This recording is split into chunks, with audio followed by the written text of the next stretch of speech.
Nangangamba naman si Senadora Laila de Lima na baka ma-EJK siya kapag nangyari ang anyay minamadaling pagpapakulong sa kanya ng Administrasyong Duterte. Giit naman ni Justice Secretary Vitaliano Aguirre II, hindi nila minamadali ang kaso laban sa Senadora. Balitang hatid ni Jam Sisande.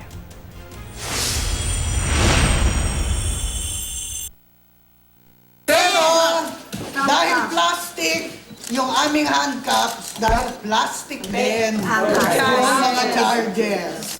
Nakiisa kay Senadora Laila de Lima ang mga kababaihang dating opisyal ng gobyerno sa gitna ng paghihintay sa kasong isasampa daw ng Department of Justice laban sa kanya.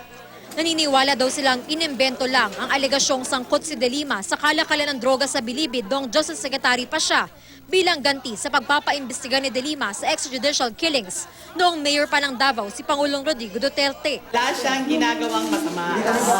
Every woman will go with Sec Laila. Bagamat itinatanggi ni de Lima ang alegasyong nakinabang siya sa kalakalan ng droga sa Bilibid noong Justice Secretary pa siya, naghahanda na raw siya sa posibilidad na ipaaresto siya base sa kasong inaasahang ihahain ng DOJ. Sana ilagay naman ako sa isang lugar na magiging safe and secure ako.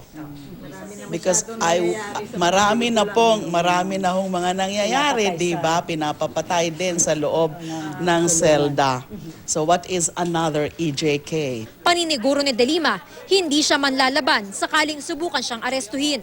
I am morally and psychologically resisting it because I'm innocent, absolutely. But physically, I cannot resist. What can I do? Hindi po ako tatakas. Hindi po ako magtatago. Hindi po ako pupunta ng ospital. Hindi po ako magwi-wheelchair, magne-neck brace. Umaasa pa rin daw siyang maglalabas ang Court of Appeals ng temporary restraining order na pipigil sa pagresolba ng DOJ sa mga reklamo laban sa kanya dahil Office of the Ombudsman daw ang may sakop dito. Nakapag-empake na rin daw si de Lima ng mga damit kung sakasakaling maaresto. Pero habang hindi pa ito nangyayari, tuloy lang daw ang trabaho ni de Lima sa Senado.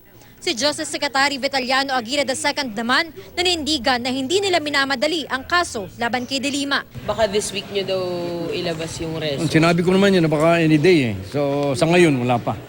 Jam Sisante, GMA News.